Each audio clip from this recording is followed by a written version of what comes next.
Good morning students, मैं Mukesh Saini, PGT mathematics, government senior secondary school Khori, district Rewari, आपका इस Edusat प्रसारण में स्वागत करता हूं। प्यारे बच्चों, हमने पिछले लेक्चर्स में डेफिनेट इंटीग्रल्स के बारे में पढ़ा है। जो हमारा पिछला लेक्चर था उसमें हमने कुछ problems properties of definite integral पर बेस्ड ली थी। आज के इस लेक्चर में हम कुछ और प्रॉब्लम्स लेंगे जिनमें हम इन प्रॉपर्टीज का यूज करेंगे। आज की जो हमारी एक्सरसाइज चल रही है वो 7.11 है और शुरुआत हम कर रहे हैं इस एक्सरसाइज के क्वेश्चन नंबर 8 से, जहां हमें इंटीग्रेट करना है log 1 प्लस टेंजेंट x को 0 से π/4 की लिमिट।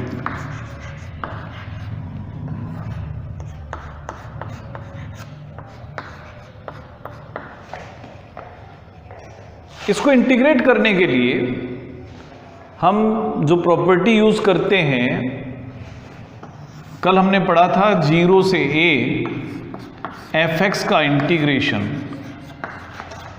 0 से a f a minus x के इक्वल होता है और इसी प्रॉपर्टी का हम यहाँ यूज भी करेंगे। यहाँ a का जो मीनिंग है वो π/4 है, इसलिए जब इस प्रॉपर्टी को हम यूज कर देंगे तो प्रॉपर्टी को यूज करने के बाद भी इंटीग्रल की वैल्यू में कोई फर्क नहीं आता, इसलिए लेफ्ट साइड को हम i ही लिखेंगे।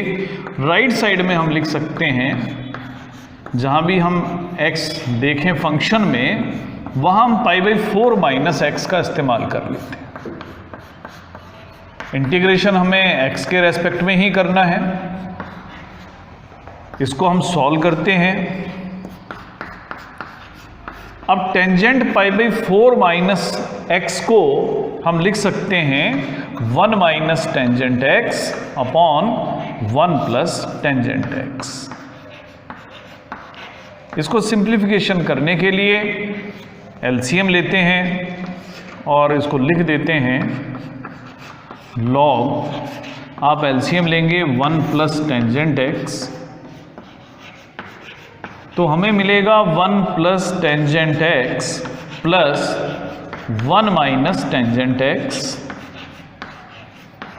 और इंटीग्रेशन हम करेंगे विद रेस्पेक्ट टू x। और जब आप इसे सॉल्व करेंगे तो आपको राइट साइड में मिलेगा 0 से π/4 को इंटीग्रेट करना है। न्यूमरेटर में हमें मिलेगा 2 और डिनोमिनेटर मिलेगा 1 प्लस टेंजेंट x। अब जो राइट साइड है वो function log a upon b जैसा है, जिसे हम log a minus log b की फॉर्म में लिख सकते हैं। तो इसे लिखा जा सकता है log of a minus log of b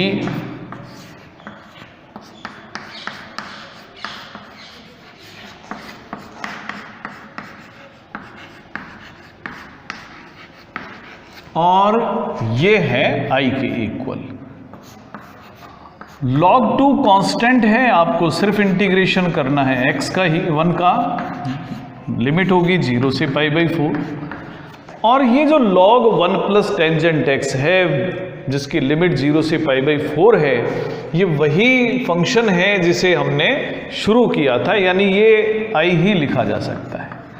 जब i को ट्रांसफर आप करेंगे लेफ्ट साइड में, आपको मिलेगा 2i इक्वल होगा log 2 dx को हम लिखेंगे इंटीग्रेशन के बाद x, लिमिट यूज करेंगे 0 से π/4, तो 2i इक्वल टू है log 2 इंटू π/4 माइनस 0, यानी 2i की वैल्यू π/4 इंटू log 2 है। लेकिन हमें तो i की वैल्यू चाहिए, इसलिए i फाइंड करने के लिए हम 2 से डिवाइड करते हैं, लिखते हैं π/8 इंटू log 2। तो यही इस फंक्शन का इंटीग्रल है जो कि π/8 log 2 के equal.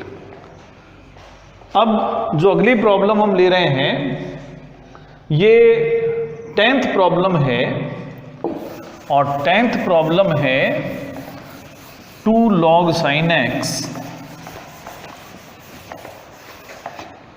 Minus log sin 2x, 2 log sin x minus log sin 2x का इंटीग्रेशन। लिमिट है 0 से π/2 के बीच।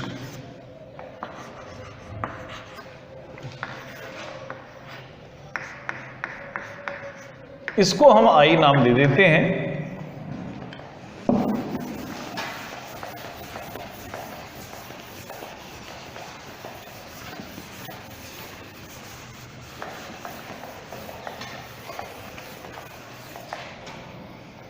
इसको इंटीग्रेट करने के लिए हम इसे दो अलग अलग पार्ट में लिख देते हैं। 2 log sin x, इस पार्ट का इंटीग्रेशन अलग करेंगे, माइनस 0 से π/2 और log sin 2x का इंटीग्रेशन।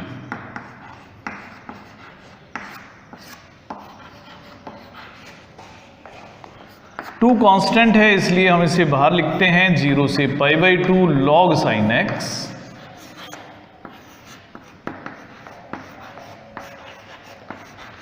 और जो sin 2x है इसे हम 2 sin x cos x लिख सकते हैं।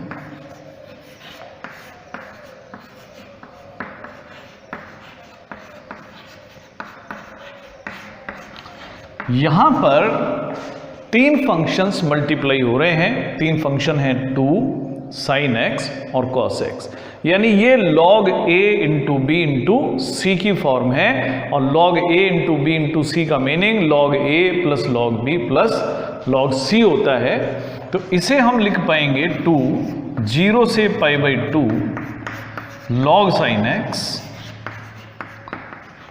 dx माइनस, तीनों को हम log a plus log b log c plus करते हुए लिखते हैं। तो इसे लिखते हैं log 2 plus log sin x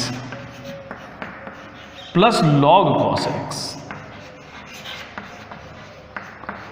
सभी x के रेस्पेक्ट में ही इंटीग्रेट करने हैं। अब सभी को हम अलग अलग लिख लेते हैं। तो 2 0 to π/2 log sin x, दूसरा जो इंटीग्रल होगा वो होगा log 2 का इंटीग्रल 0 से π/2 के बीच में विद रेस्पेक्ट टू x। तीसरा है log sin x, लिमिट वही है 0 से π/2। और अगला पार्ट है 0 से π/2 log cos x का इंटीग्रल। अब इसमें जो फर्स्ट टर्म जो कि 2 इंटू log sin x है और third term log sin x, दोनों लाइक टर्म है जिन्हें ऐड करने के बाद हम log sin x ही लिख पाएंगे। तो इंटीग्रल होगा 0 से π/2 log sin x minus log 2 dx का इंटीग्रेशन होगा x, लिमिट हम यूज करेंगे 0 से π/2। इन दोनों का रिजल्ट हमने लिख दिया है log sin x। और अब माइनस करेंगे log cos x का इंटीग्रल जो भी होगा विद रेस्पेक्ट टू x। इन सभी को x के रेस्पेक्ट में डिफरेंट इंटीग्रेट करना है। तो इंटीग्रल हमारा बन जाएगा 0 से π/2 log sin x, उसके बाद log cos x को हम साथ ही रख लेते हैं इसके, और log 2 का जो कांस्टेंट है x की जब वैल्यूज इस पे यूज करेंगे तो हमें मिलेगा माइनस log 2 इंटू π/2 माइनस 0। यानी इंटीग्रल को लिखा जा सकता है 0 से π/2 log sin x माइनस 0 से π/2 log cos x और माइनस π/2 इंटू log 2। आप इसे इक्वेशन 1 यूज कर लें। अब मुझे दो फंक्शंस को इंटीग्रेट करना है, उनमें से एक log sin x है और दूसरा log cos x। मान लेते हैं कि जो log sin x है उसे हम I1 का नाम दे दें 0 से π/2 log sin x। हम इसे इंटीग्रेट करना चाहेंगे। हमने प्रॉपर्टी पढ़ी थी कि 0 से a fx का जो इंटीग्रेशन है 0 से a f a minus x के इंटीग्रेशन के इक्वल होता है। और ये प्रॉपर्टी अगर हम I1 में यूज़ कर दें तो I1 हमारा बनता है 0 से π/2 log sin π/2 माइनस एक्स, जिसे हम log cos x लिख सकते हैं।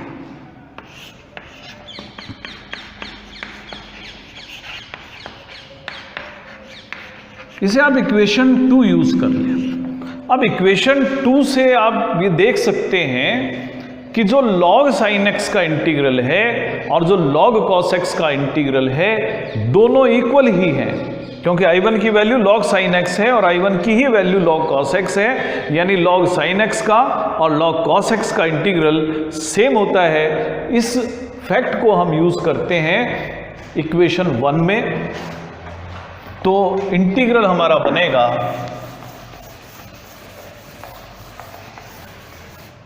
I,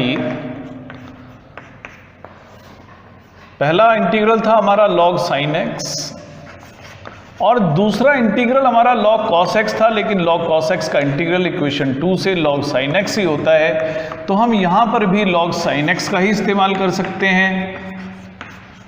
और माइनस π/2 log 2 ये कांस्टेंट टर्म इक्वेशन 1 में पहले से ही चल रहा है। इन दोनों टर्म्स का रिजल्टेंट 0 होगा, तो इसलिए जो इंटीग्रल होगा वो माइनस π/2 इंटू log 2 होगा। तो इस तरीके से हम दिए हुए फंक्शन को इंटीग्रेट कर सकते हैं।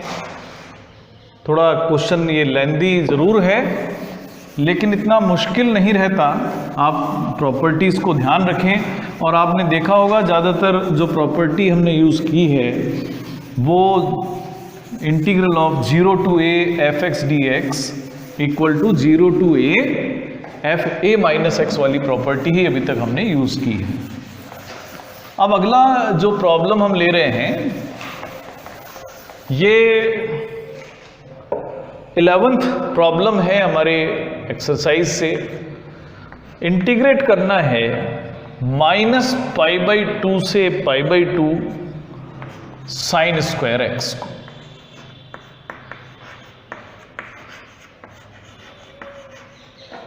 आपको कभी भी माइनस a से a का इंटीग्रेशन करना हो किसी फंक्शन का, तो आपको एक बात ज़रूर चेक करनी चाहिए कि ये दिया हुआ फंक्शन इवन या ऑड में से कोई फंक्शन अगर है तो उससे रिलेटेड एक हमारे पास रिजल्ट है, हम उस रिजल्ट को यूज़ करेंगे। सबसे पहले माइनस a और a जब लिमिट्स हों तो इवन और ऑड फंक्शन ज़रूर हम इस फंक्शन को चेक करेंगे। और इसको चेक करने के लिए यहाँ जो फंक्शन है वो साइन स्क्वायर एक्स है, इसे हम कहते हैं fx।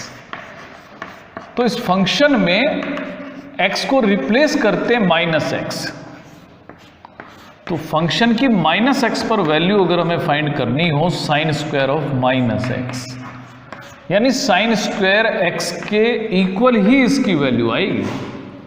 इसका मीनिंग हुआ कि फंक्शन की जो वैल्यू x पर है वही फंक्शन की वैल्यू माइनस एक्स पर है। तो जब कभी ऐसा होता है कि फंक्शन की x पर और माइनस एक्स पर वैल्यू सेम हो, उस समय फंक्शन fx इवन फंक्शन होगा। तो fx एक इवन फंक्शन। अब आप जानते हैं कि अगर कभी कोई फंक्शन fx इवन फंक्शन है तो माइनस a से a fx का integral 2 2 into 0 to a fx dx के बराबर।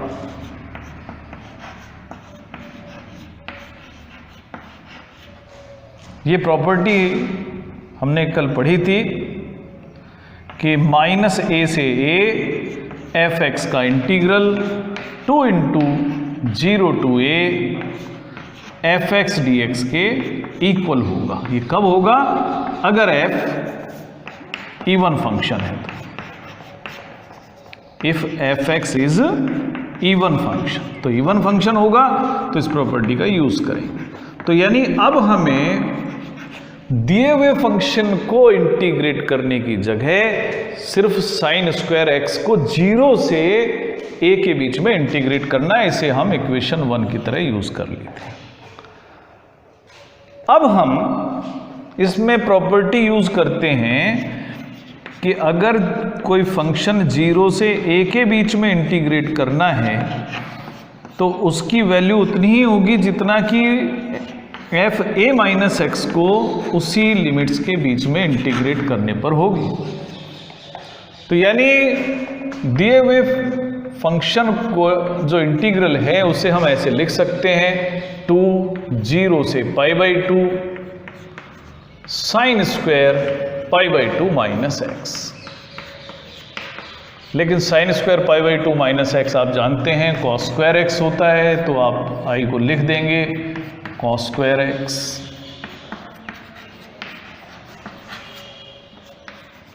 अब इसे इक्वेशन 2 यूज कर लें और उसके बाद में इक्वेशन 1 और इक्वेशन 2 दोनों को हम करते हैं ऐड जब आप करेंगे तो i और i का सम 2i होगा। राइट साइड में 2 कांस्टेंट कॉमन ले सकते हैं। कॉमन लेने के बाद आपको मिलेगा sine square x plus cos square x, और sine square x plus cos square x यानी ये हो गया 1। तो आपको सिर्फ 1 का ही इंटीग्रेशन करना है। तो 2i इक्वल टू 2, इंटीग्रेशन आप सिर्फ 1 का करें, लिमिट होगी 0 से π/2। 2 से आप डिवाइड कर सकते हैं दोनों साइड, i मिलेगा 1 का इंटीग्रेशन x, लिमिट आप यूज करेंगे 0 से π/2। तो अब आपका इंटीग्रल की जो वैल्यू होगी वो होगी π/2। तो आपको हमेशा चेक करना है जब कभी भी माइनस a से a की फॉर्म मिले तो फंक्शन इवन है या ऑड है, आपको जरूर चेक करना है। अगर यही क्वेश्चन जो साइन स्क्वायर एक्स है इसकी जगह अगर आपको एक क्वेश्चन दे दिया जाता कि आप साइन क्यूब एक्स का इंटीग्रेशन करें, लिमिट आपकी सेम होगी, तो आप जब इस फंक्शन को लेते तो आपको मालूम चलता कि ये एक ऑड फंक्शन है। और अगर fx ऑड फंक्शन है और इस तरीके की लिमिट है तो हम सीधा ही बता देते कि इसका इंटीग्रल 0 है। अब जो अगला क्वेश्चन हम ले रहे हैं ये 13th क्वेश्चन भी मैं इसके साथ ही लेना चाहूंगा। तो 13th क्वेश्चन भी बिल्कुल इसके जैसा ही है, साइन 7 पावर ऑफ x है, लिमिट अभी भी वही है माइनस π/2 से π/2। तो ये क्वेश्चन आप आराम से कर सकते हैं। और आप अगर ये मल्टीपल चॉइस क्वेश्चन कभी आ भी जाता है तो आप इसको सीधा ही आंसर दे सकते हैं, क्योंकि ये ऑड फंक्शन है, लिमिट माइनस a से a है, तो इसकी वैल्यू जो होगी वो 0 होगी। अब हम लेते हैं क्वेश्चन नंबर 12th क्वेश्चन में हमें इंटीग्रेट करना है x upon 1 plus sine x को, लिमिट है 0 से π।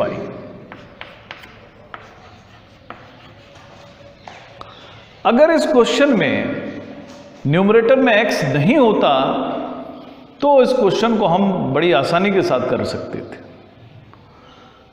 इस x को हम प्रॉपर्टी का यूज करके हटा भी सकते हैं। इसके लिए हम यूज करते हैं वही प्रॉपर्टी जो अभी तक हम यूज करते आ रहे हैं कि 0 से a fx का इंटीग्रेशन 0 से a f a minus x के इंटीग्रेशन के इक्वल। इसी प्रॉपर्टी को हम यहाँ यूज भी करते हैं। इसे आप डाल दें इक्वेशन 1। अब क्योंकि दोनों का इंटीग्रल सेम ही होना है तो इसकी वैल्यू अभी भी आई होगी, लिमिट सेम रहनी है, आपको केवल फंक्शन में x को रिप्लेस कर देना है पाई माइनस एक्स। आप भी जानते हैं sine pi minus x sine x के ही इक्वल होता है, तो आप इसे लिख देंगे pi minus x divided by 1 plus sine x. ये भी आई के इक्वल ही है। अब दोनों इक्वेशंस को ऐड कर दें, 1 और 2 दोनों इक्वेशंस को ऐड जब आप करेंगे तो हमें मिलेगा i एंड i यानी 2i। लिमिट्स दोनों की सेम है इसलिए हम ऐड करके लिखेंगे 0 से पाई, x और जो डिनोमिनेटर है वो भी सेम है तो न्यूमरेटर को ऐड करके लिख देते हैं x plus pi minus x, divide करना है 1 प्लस साइन एक्स। जब आप इस तरह से ऐड करेंगे तो x और माइनस एक्स का सम 0 हो जाएगा, न्यूमरेटर में केवल एक ही टर्म बचेगी और वो होगी पाई, और ये है कांस्टेंट। तो यानी 2i इक्वल है पाई इंटू 0 टू पाई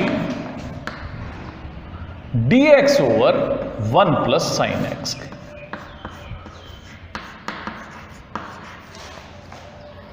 इसे इंटीग्रेट करना कंपैरेटिवली आसान। इसको इंटीग्रेट करने के तरीके कई हो सकते हैं, फिलहाल हम इसको इंटीग्रेट करने के लिए 1 माइनस साइन एक्स से मल्टीप्लाई कर देते हैं, 1 माइनस साइन एक्स से ही डिवाइड कर देते हैं, तो 2i की वैल्यू होगी pi into 0 to pi 1 minus sine x. अब जब 1 प्लस साइन एक्स और 1 माइनस साइन एक्स को आप मल्टीप्लाई करेंगे तो आपको मिलेगा 1 माइनस साइन स्क्वायर एक्स, जो कि कॉस स्क्वायर एक्स के इक्वल है। तो हम सीधा लिखते हैं कॉस स्क्वायर एक्स।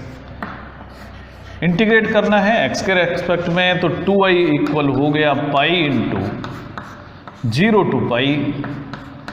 आप दोनों जो टर्म्स न्यूमरेटर में हैं उनको अलग अलग करके लिख देते हैं। पहली टर्म होगी 1 अपॉन कॉस स्क्वायर एक्स,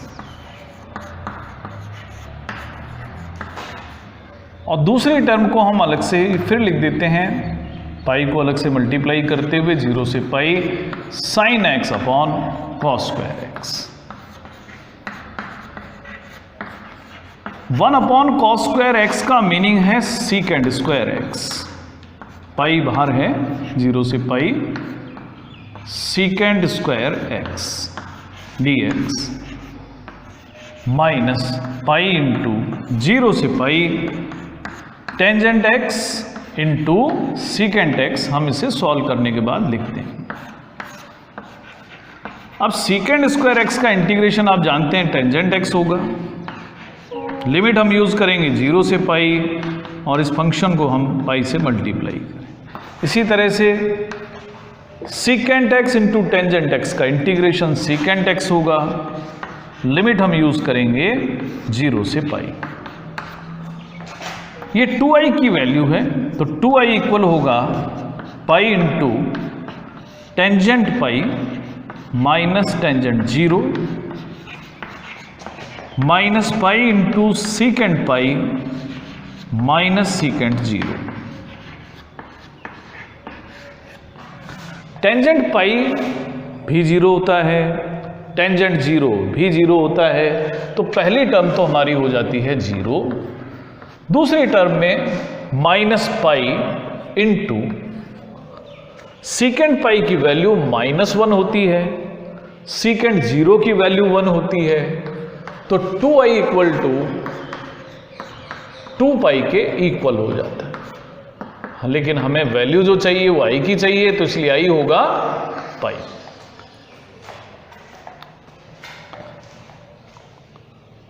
अब जो अगला क्वेश्चन हम ले रहे हैं, तो 13th हमने देखा था, जो हमने पहले क्वेश्चन कर लिया था सेम उसके जैसा ही है। अब 14th क्वेश्चन है कि cos की 5 पावर ऑफ x कितना होगा। इंटीग्रेशन हमें करना है, लिमिट है 0 से 2 पर। कॉस की पावर है 5x dx।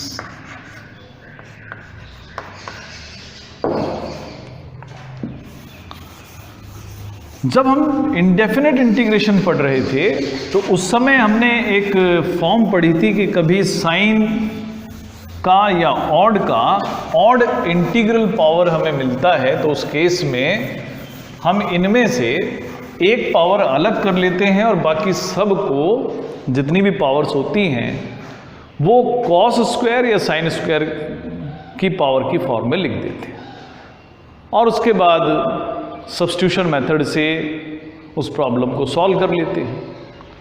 तो एक तरीका तो ये है, हम प्रॉपर्टी की हेल्प भी ले सकते हैं और हो सकता है कि प्रॉपर्टी की हेल्प लें तो वो काम हमारा उसके मुकाबले में छोटा हो जाए। हमने एक प्रॉपर्टी पढ़ी थी कि अगर कभी 0 से 2a का इंटीग्रेशन हमें दिखता है तो दो केसेस पॉसिबल होते हैं, या तो वो 2 × 0 to a fx dx हो जाएगा या हम सीधा 0 भी लिख सकते हैं, डिपेंड करता है कि f 2a - x की वैल्यू क्या होती है। तो यहां पर जो fx है वो cos की 5 पावर ऑफ x, मैं 2π - x की वैल्यू फाइंड करता हूं। तो ये होगा cos 2π - x की पावर 5। ये हम लोगों ने पढ़ रखा है कि cos 2π - x cos x के ही इक्वल होता है, तो इसलिए इसकी वैल्यू cos की 5 पावर ऑफ x के ही बराबर होगी। तो यानी कि f 2π - x और fx दोनों ही बराबर हैं। तो ये हमने पढ़ा है कि जब कभी भी f 2a - x और fx बराबर होते हैं तो उस समय 0 से 2a fx dx की वैल्यू 2 टाइम ऑफ 0 से a fx dx के इक्वल हो जाती है। तो यानी दिए हुए इंटीग्रल को हम 2 time of 0 to π cos 5 power of x लिख सकते हैं। अब अगर इसी प्रॉपर्टी को एक बार फिर इस्तेमाल करें तो हम देखते हैं fπ - x की वैल्यू यानी cos की पावर π - x की 5 cos 5 - x जो π - x होता है आप जानते हैं माइनस cos x होता है, तो इसकी वैल्यू -cos की पावर 5 × x होगा। यानी फंक्शन की π - x पर वैल्यू -fx के इक्वल है। हमने प्रॉपर्टी में पढ़ा था कि अगर कभी f 2a - x की वैल्यू -fx के बराबर होती है तो उस स्थिति में 0 से 2a fx dx की वैल्यू सीधा हम लिख देते हैं 0 ही होगी। तो इसलिए जो इंटीग्रल हमें दिया हुआ है वो इस प्रॉपर्टी को फॉलो करता है और इस कारण से जो इसका इंटीग्रल होगा वो होगा 0।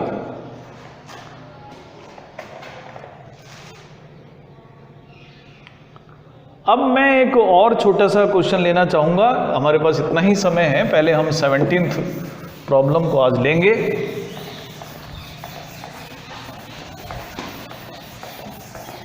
सेवनटीन्थ प्रॉब्लम है कि इंटीग्रेट हमें करना है 0 से a के बीच में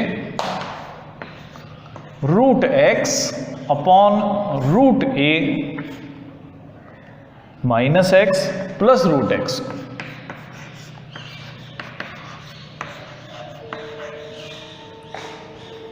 तो आप जब भी इस तरह की सिचुएशन देखें आपको कुछ आइडिया हो रहा होगा कि अगर हम यहां पर प्रॉपर्टी यूज कर लें 0 to a fx dx तो ये इक्वल होता है 0 to a F A minus x D x के। आप जो भी प्रॉपर्टी यूज़ करें उसको आप ज़रूर बताएं कि आप कौन सी प्रॉपर्टी यूज़ कर रहे हैं। आप इसे इक्वेशन 1 यूज़ कर दें।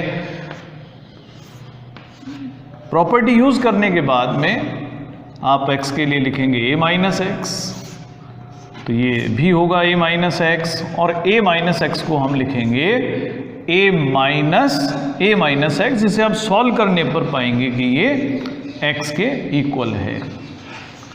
अब आप दोनों इक्वेशंस को ऐड कर दें। ऐड कर देते हैं 1 और 2 को।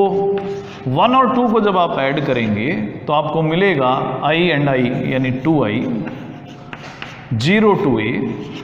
आप इन दोनों इक्वेशंस के राइट साइड को अगर देखते हैं तो राइट साइड का डिनोमिनेटर सेम है, इसलिए आप सीधे लिख दें रूट एक्स प्लस रूट ए माइनस एक्स, एलसीएम होगा, और न्यूमरेटर में आपको मिलेगा रूट एक्स प्लस रूट ए माइनस एक्स, यानी न्यूमरेटर और डिनोमिनेटर दोनों सेम ही हो गए।